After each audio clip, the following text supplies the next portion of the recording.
Bueno, muy buenas tardes, muy distinguidos y queridos amigos de la Sociedad Bolivariana y de aficionados a la historia de nuestra patria. Hoy tenemos una conferencia sumamente interesante que va a ser dirigida por uno de nuestros miembros más distinguidos, que a pesar de dedicarse a ciencias de la salud, es un maravilloso historiador y un investigador de primera categoría. Él se refiere a un tema indudablemente muy cercano a él, que es la salud en Bogotá. La conferencia es sumamente interesante, dictada por nada menos que el ilustre doctor Oscar Ramón de la Santísima Trinidad Monroy Vega. De manera que él es un personaje muy interesante y que nos ha colaborado mucho en nuestros esfuerzos por hacer llegar el conocimiento de la historia, especialmente vinculados a la libertad, y que naturalmente sirven de cultura general para la gente que tiene que salir de los textos físicos que no presentan muchas maneras de conocer la historia hasta en sus menores detalles. Por eso es que es tan interesante la participación de personajes como el doctor Oscar Ramón Monroy Vega. De manera que él es un zootecnista, odontólogo, doctor en odontología de la Universidad Nacional, posgrado en gerencia de salud, posgrado en antropología forense, posgrado en sistemas de garantía de calidad y auditoría de servicios de salud, maestría en administración de la Facultad de Ciencias Económicas de la Universidad Nacional. Mi facultad. Cursos varios, formación docente, formación curricular, seminarios, simposios, conferencista muy acreditado. Tiene mucha experiencia y con muchos logros en el INCORA, en el ICSE y en el ICSER de Pamplona, en la Secretaría de Salud del Quindío, en la Secretaría de Salud de Cundinamarca, en la construcción del puesto de salud en el municipio de Nilo, Cundinamarca, y en la Facultad de Odontología de la Universidad Nacional. Ha publicado el libro Santander, la educación y los colegios santanderianos. Pertenece a la ANALSO, a la ASDOAS, al FODUM en 1991 y a la Academia Santanderista de Colombia. Cursos de programa de educación continuada de la Facultad de Ciencias Económicas de la Universidad Nacional, de donde es docente y especialista en auditoría y en entidades de salud. De manera que con el mayor agrado y estando seguro de que va a ser un tema sumamente interesante, invito al doctor Oscar a que tome la palabra e inicie su brillante conferencia. Adelante, doctor Oscar. Muchas gracias, doctor Miguel Santamaría Dávila, por esta bella oportunidad. Buenas tardes, señores académicos. Muchas gracias, doctor Miguel Santamaría Dávila, por esta oportunidad. El tema que la Sociedad Bolivariana de Colombia presenta hoy es la salud en Bogotá, desde 1564 hasta 1723. En la parte izquierda está el rostro de el adelantado don Gonzalo Jiménez de Quesada. En el centro, la capilla restaurada de San Juan de Dios, que queda en el hospital del mismo nombre en La Ortúa. En el año de 1537, el adelantado Gonzalo Jiménez de Quesada llega al altiplano de Bacatá en el mes de marzo de ese año y no se encontró con grandes construcciones. Debo recordar que estamos en lo que hoy se conoce como la Sabana de Bogotá, un lugar supremamente agradable con una temperatura que el frío lo hace por la altura. Se halló frente a una civilización Gonzalo Jiménez que vivía en bohíos, o sea, pequeñas viviendas de forma elíptica hechas de bareca y techo de paja, cuyo diámetro oscilaba entre los 6 y los 8 metros cuadrados, que habitaba el territorio que hoy se conoce como el altiplano boyacense, construido bajo una estructura político-social de un cacicazgo. El gobierno del Zipa, cacique de Punza, Bacatá, y del saque de Unza, Tunja. Llega el 6 de agosto de 1538 y Gonzalo Jiménez de Quesada ha construido 12 ranchos y una capilla. Ese 6 de agosto de 1538 es la fecha en que los historiadores y cronistas concuerdan como la fundación de Bogotá, que es un día sagrado, es el día de la transfiguración, en que se ofició, según Castellanos, la primera misa ofrecida por Fray Domingo de las Casas. Y hay un detalle muy hermoso. El mismo día en que se fundó Bogotá, quedó destinado para la iglesia el lote donde hoy se eleva una suntuosa basílica. La Bogotá de 1539 la podemos mirar hacia la parte superior, dice Monserrate, para ubicarnos, y a la parte derecha superior dice Guadalupe, y está un sistema hídrico de esa Bogotá de 1539 en que se aprecia a la izquierda el río San Francisco. Para ubicarnos hoy es la Avenida Jiménez y el río San Agustín, y ahí ya había en 1539 una verdadera distribución de lotes para comenzar Bogotá a expandirse.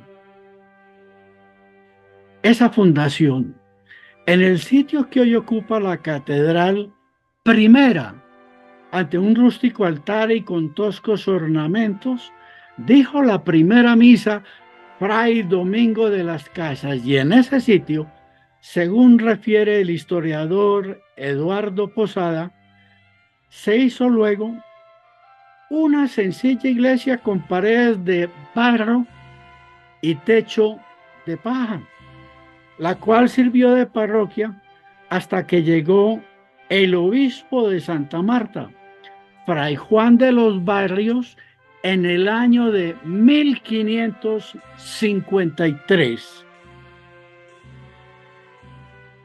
Fray Juan de los Barrios, en efecto, llega y derriba aquella pequeña iglesia de bareca y paja, y en su lugar hace una hermosa capilla. En el libro del Padre Simón narra con detalle muy hermoso esta parte de la historia. Fray Juan de los Barrios, se dice que por aquella época el mismo prelado trajo a sus espaldas de una cantera la primera piedra y que ésta fue puesta en presencia de la Real Audiencia, del Cabildo, del clero, de los altos empleados y una gran multitud.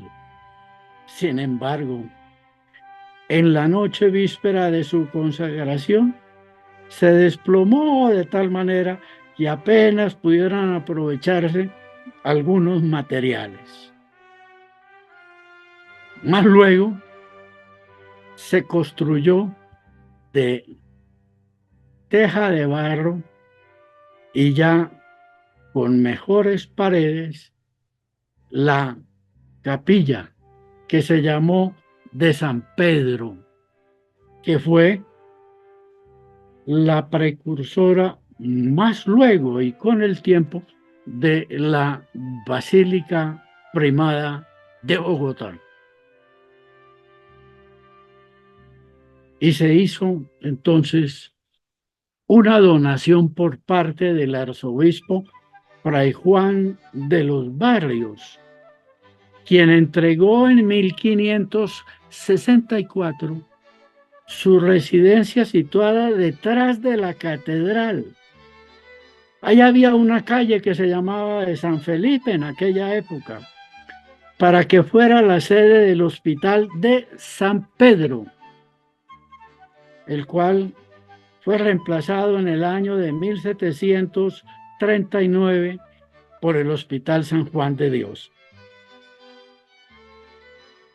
Pero miremos primero que no se podía hacer un servicio de salud simplemente por el deseo de hacerse.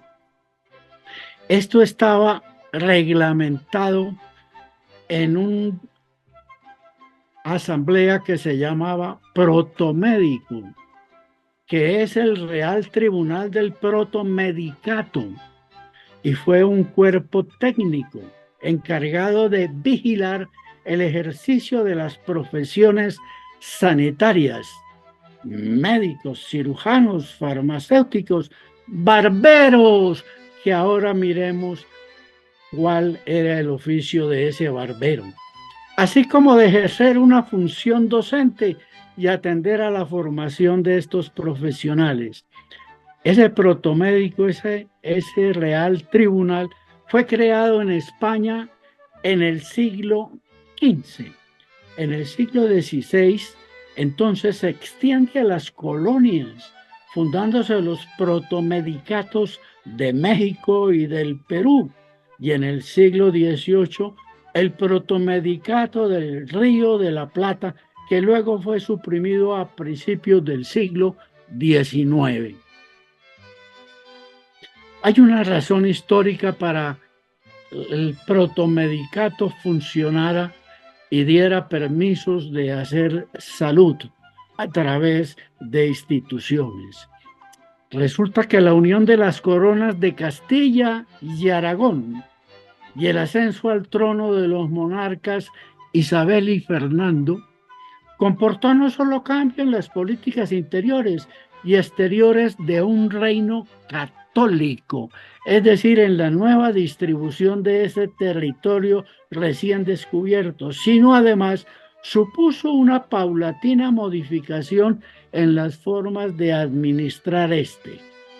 Fruto de esas revisiones, de la puesta en común de las instituciones procedentes de Castilla y de Aragón, y del fuerte deseo de los monarcas de centralizar el poder, surge el Tribunal del Real Protomedicato. Esta institución será la clave para controlar el ejercicio de la medicina y, por extensión, el sistema sanitario de la nación. La salud se representa por este símbolo tan hermoso: las alas, las serpientes enroscadas, se llama caduceo, y es en la salud una real reverencia.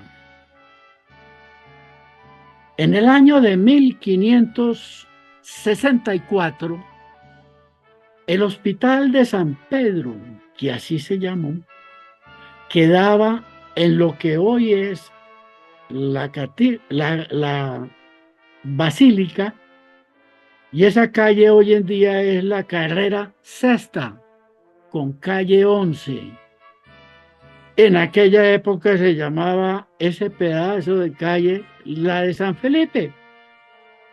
Y el Hospital de San Pedro surge como una necesidad para la protección de la salud de los conquistadores, sus familias, esclavos libertos e indígenas. Y aquí hay que decir que los indígenas tenían su propio sistema de salud y no confiaban en la medicina del blanco, que sufrían enfermedades debido a circunstancias climáticas. Ya dijimos que esa zona era una zona de clima frío, lo que llamábamos enfermedades respiratorias o bacterias que traían los mismos conquistadores y se llamaron bacterias importadas. Todo eso fue posible gracias a la donación hecha por el arzobispo primero que hubo en Bogotá, Juan de los Barrios.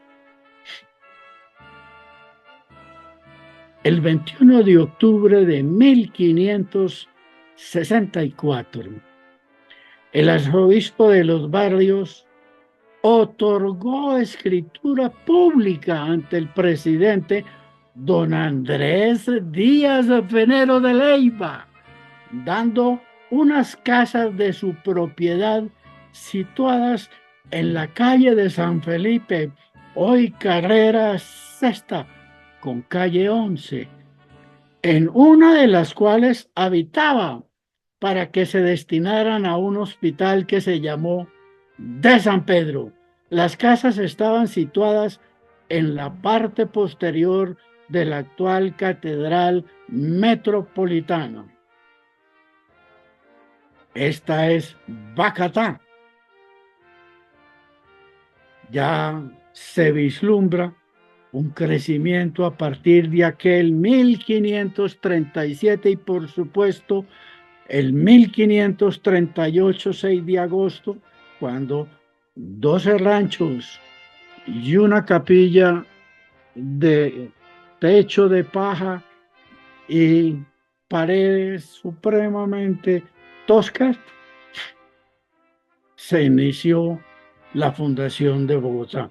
Había crecido hacia el año de 1508 esta obra de don Gonzalo Jiménez de Quesada. ¿Qué servicios prestaba el hospital? Ese hospital de San Pedro se empiezan a prestar unos servicios médicos básicos en 1564 en un anexo de la Catedral Primada, y cuando queda muy pequeño se traslada a una casona en 1723. Pero cuando se pasa a esa casona, desaparece el nombre de Hospital San Pedro y se cambia por el nombre del Hospital Jesús, María y José. Inicios. Inicialmente el hospital estaba ubicado en la parte posterior de la Catedral Primada de Colombia y era atendido por frailes dominicos y frailes franciscanos, con la última orden perteneciendo al arzobispo Juan de los Barrios. Estas personas proporcionaban alivio a los enfermos debido a su cultura general de mística religiosa y simple intuición. Y era un convento hospital. Había 30 camas, 20 al servicio de los hombres y 10 al servicio de la mujer. El primer hospital era un convento hospital de carácter privado y su viabilidad financiera se debió posiblemente a la sensibilidad social de los religiosos y algunas personas económicamente poderosas que prodigaron donaciones, regalos y limosnas para su establecimiento y posterior sostenimiento. La ayuda del virreinato fue mínima. Llegó la colonia. Durante la colonia española, todas las instituciones necesitaban la autorización de la Real Audiencia y del virrey, por lo que el establecimiento del hospital debió obtener el permiso de la corona española, aún sin participar en la iniciativa, sostenimiento o control. El Hospital de San Pedro se convirtió en el núcleo del desarrollo de la medicina colombiana. Esto de medicina colombiana es una cosa de mucho más adelante. Y con el tiempo logró la vinculación de algunos extranjeros establecidos en Santa Fe para el servicio del virrey o como protomédicos, quien poco a poco le inculcaron cierta orientación médica. En 1797, esa Bogotá había crecido ya, tenía ya caras de un asentamiento supremamente importante y el clima favorecía mucho en este calor de los trópicos de la América que las gentes vieran en este asentamiento mucha oportunidad de venirse a vivir allí. Regresemos al hospital. El hospital santafereño funciona con unas pocas camas, 30 en total, 20 para los hombres, 10 para las mujeres. En la carrera sexta, con calle 11, hasta que llega la orden de San Juan de Dios, la cual fue creada por San Juan de Dios en 1540 en España. Hoy en día, el hospital, que se conoce como Hospital de San Juan de Dios, Instituto Materno Infantil, es de carácter público, fundado en 1723 en la ciudad de Santa Fe, actual Bogotá, aunque venía prestando servicios de salud desde 1564. Y al llegar la orden de San Juan de Dios, el 2 de diciembre de 1595, Felipe II concede licencia a los religiosos de la orden monástica de San Juan de Dios para que puedan pasar a América a fundar hospitales. Y el rey Felipe II tuvo un drama personal allá en la lejana España. Fue una trágica historia de amor que impidió a España tener el imperio más poderoso de la historia. Este episodio fue protagonizado por Felipe II y es apenas recordado por historiadores, pero de haberse concretado y prolongado en el tiempo, hubiera cambiado la historia del mundo. ¿Qué sucedió? En esta pintura de Hans Ewald, realizada en 1558, a la izquierda vemos al rey Felipe II con su segunda esposa, María de Tudor. Este matrimonio hubiera sido todo un porvenir para la América. ¿Por qué? Porque se unían dos grandes reinos, España e Inglaterra. Esta historia, aunque mucha gente la desconoce, España e Inglaterra tuvieron bajo el mando a un mismo rey.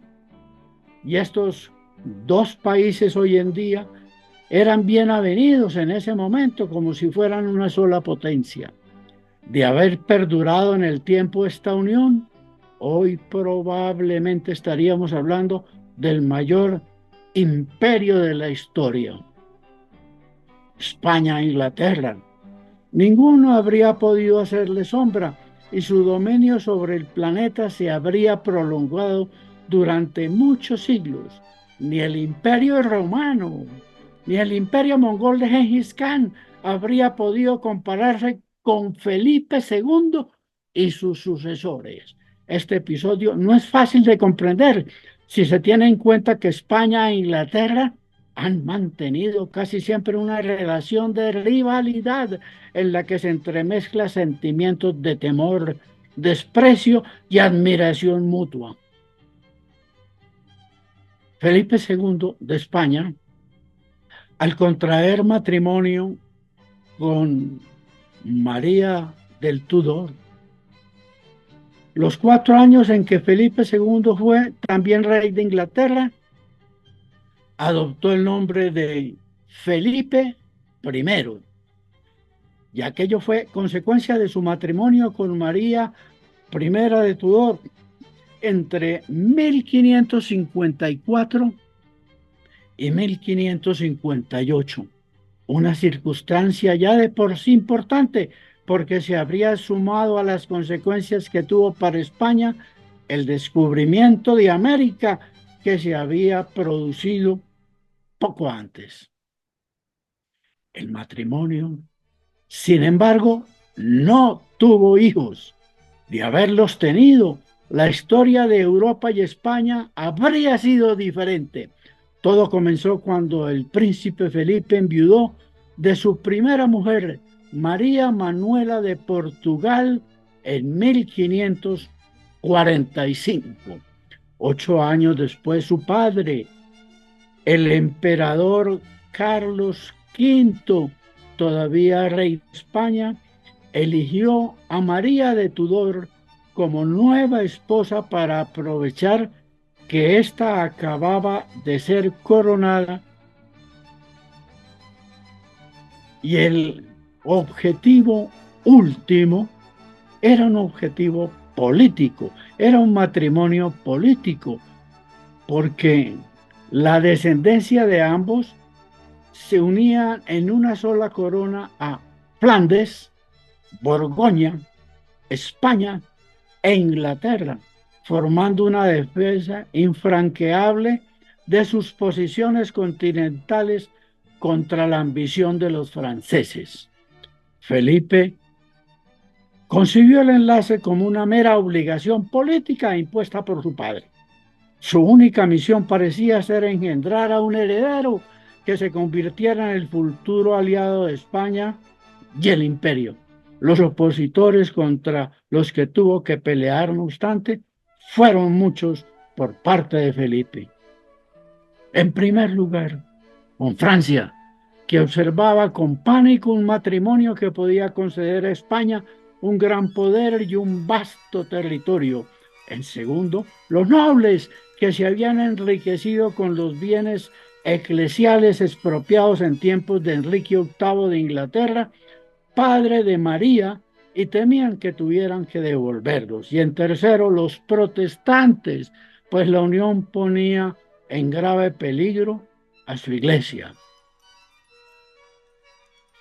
Enrique VIII, el monarca inglés, vio claro que no podía tener un heredero varón mientras siguiera casado con Catalina de Aragón.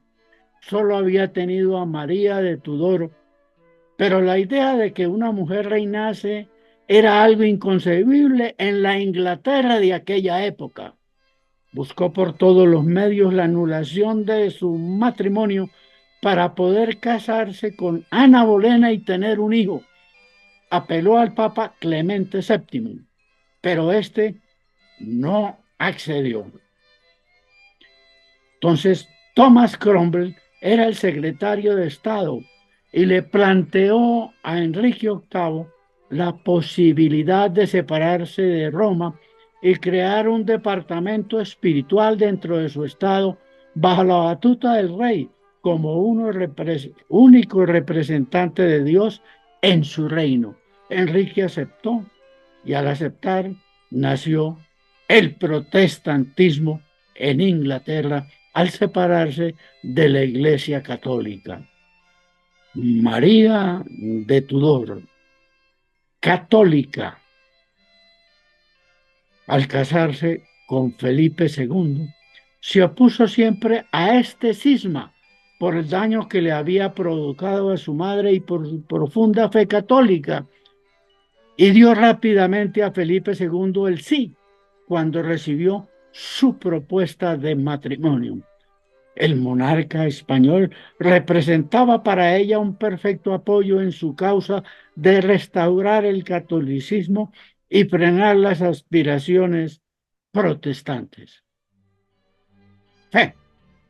Estas estaban representadas en su hermanastra Isabel, hija de Enrique VIII y Ana Bolena. A su favor solo contaba con algunos nobles católicos, pero estos ya habían sido duramente reprimidos e incluso condenados a muerte en la Torre de Londres por su padre. La boda, por lo tanto, se celebró con urgencia en Winchester en enero de 1554 en medio de este clima de atención. La sucesión. Para desgracia de Felipe II, se estableció que el español solo obtendría el título de rey de Inglaterra mientras María viviese. Además, solo ella dispondría de las rentas públicas y él solo podría usarlas con el permiso de ésta. El monarca aprovechó el amor que su esposa le profesaba para mover hilos en la corte con el objetivo que le nombraran su sucesor en el caso de que no tuvieran hijos.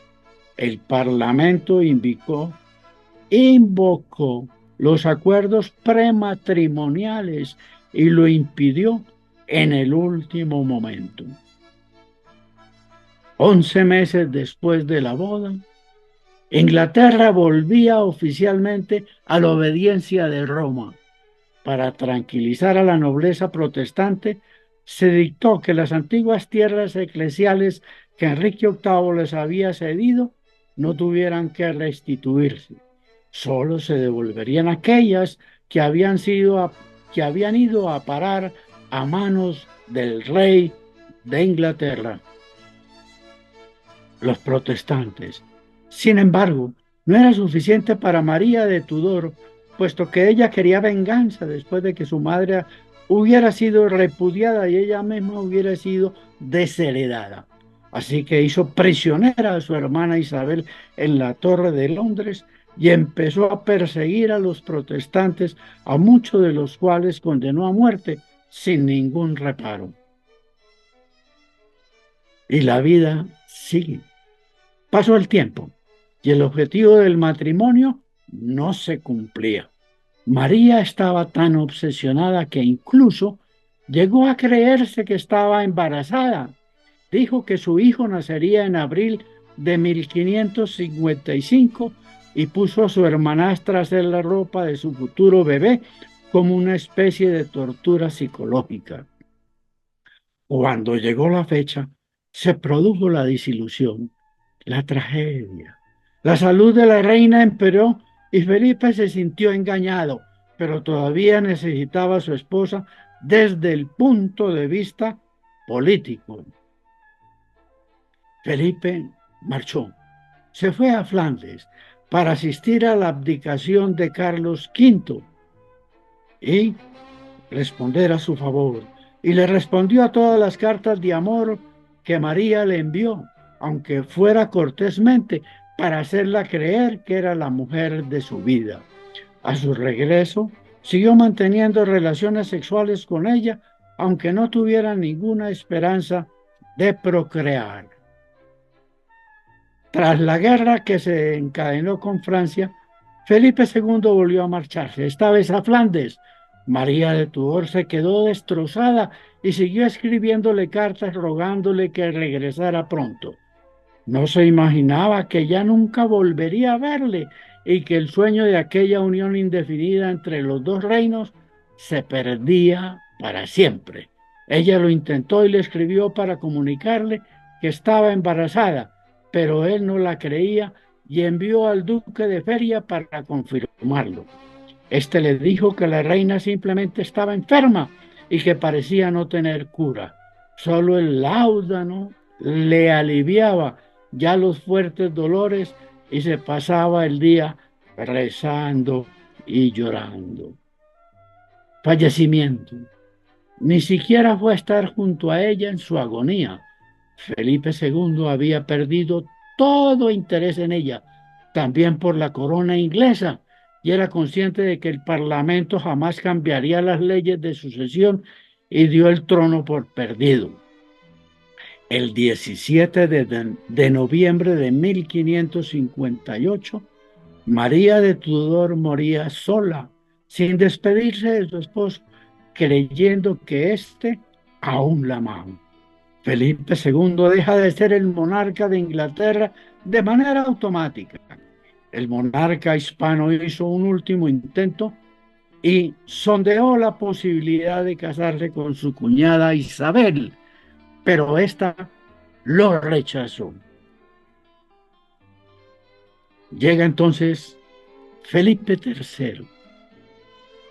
Nació el 14 de abril de 1578 en el Alcázar de Madrid, siendo el último hijo sobreviviente de Felipe II y Ana de Austria, ya que fue el cuarto de los 5 hijos que tuvieron Felipe II y Ana de Austria. Para entender este hecho histórico, retrocedamos un poco para ver cómo hacía Felipe II, que tuvo las siguientes consortes. La primera, María Manuela de Portugal. El matrimonio ocurrió en 1543 y enviudó en 1545. Es cuando entonces, a instancias de su padre, Carlos V, le propone matrimonio a María I de Inglaterra y se casan en 1554. Duró 4 años este matrimonio y enviuda en 1558. Después de esta pérdida y tragedia,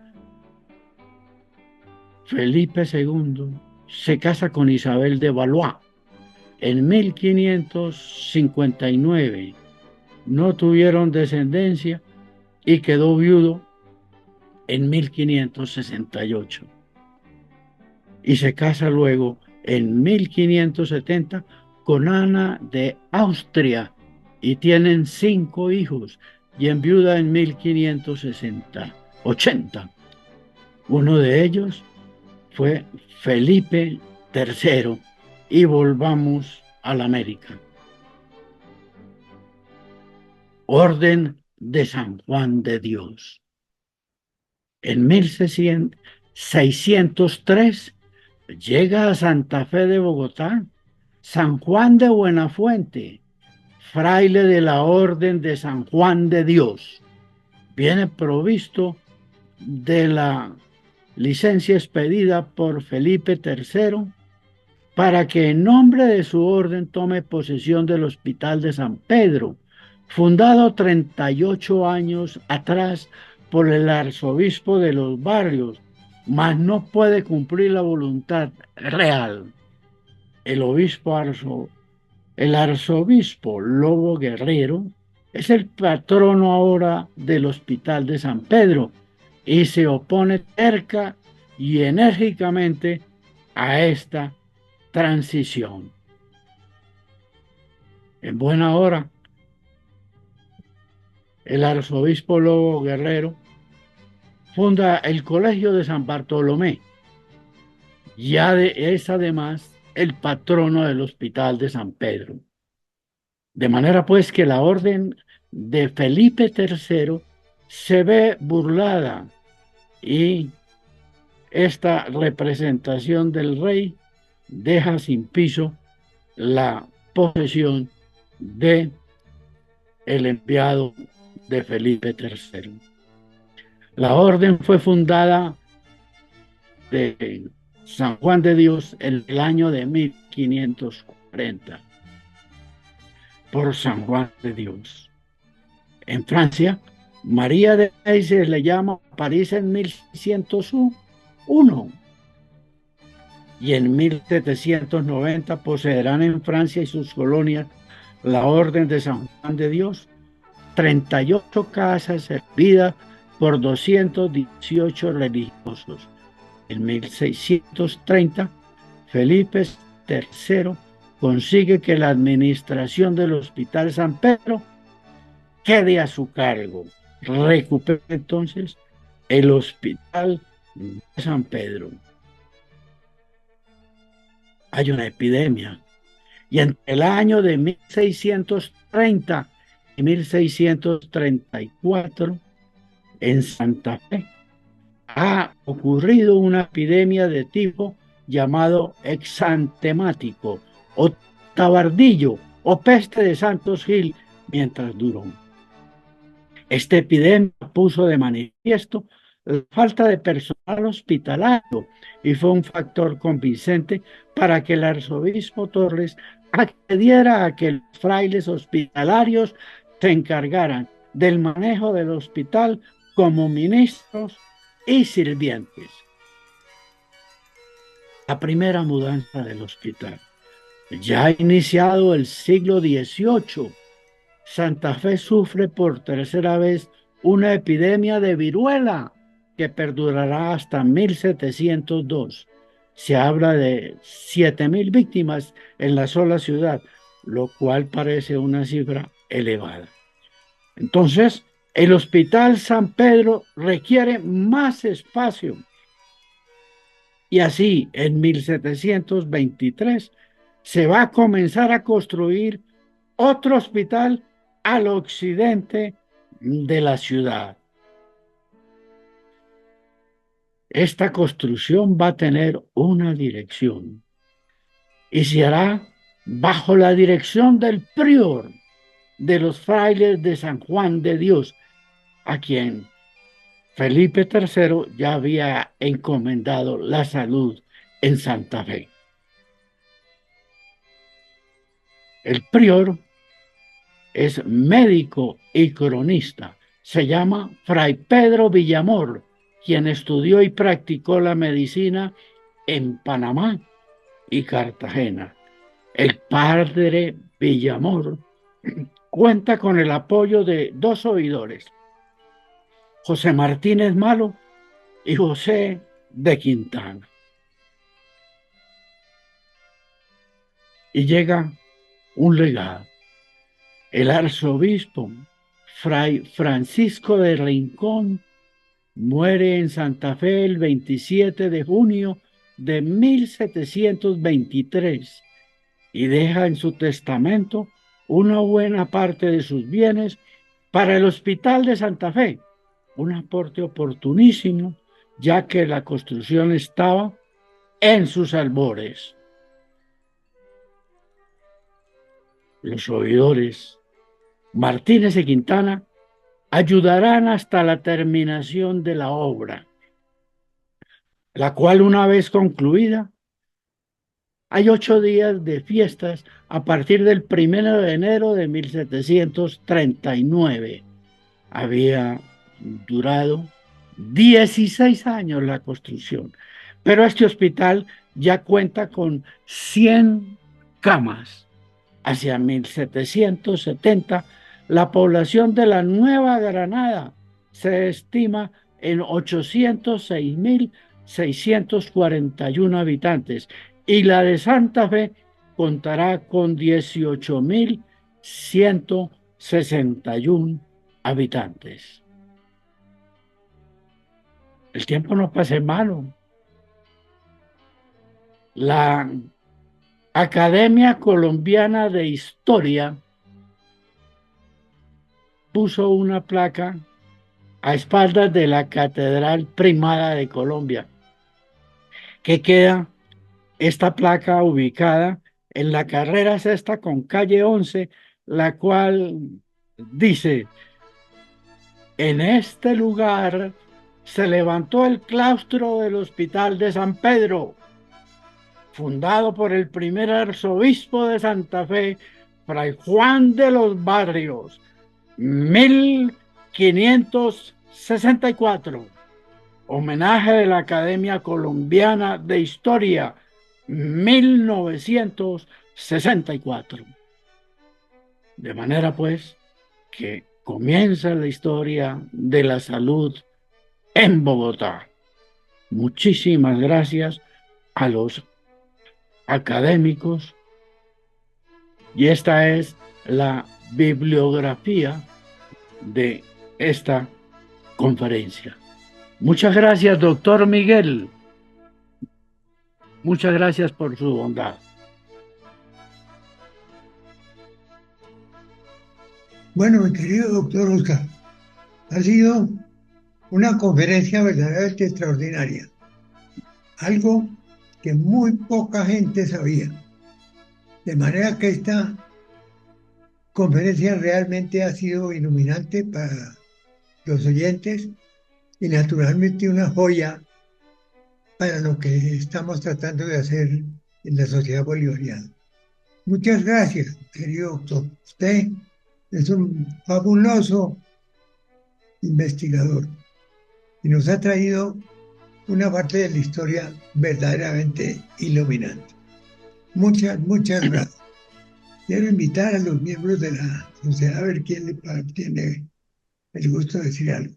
Doctor Miguel. Mi coronel Gentil Armario, adelante. Gracias. Bueno, pues indudablemente usted ha dicho ya lo fundamental con relación a la conferencia del doctor Oscar Monroy. Ha sido verdaderamente interesante y de gran ilustración para todos, porque son detalles importantes, desconocidos, porque la historia se ha ocupado de otras cosas. Y nos hace ver esta conferencia que la historia de Colombia, la historia de la patria, no solo es la historia de sus guerras y sus acontecimientos importantes, sino de parte de la ciencia y de la ciencia médica que ha venido a través de los años haciendo patria y creando lo que hoy tenemos y haciendo de esa parte de la ciencia algo supremamente importante para la vida de Colombia y para su historia. Muchas gracias. Magnífico. Eso es absolutamente cierto. De manera que te agradecemos. ¿Alguien más quiere decir algo? No veo que... Bueno, mi querido doctor Oscar, ha sido un privilegio esta conferencia.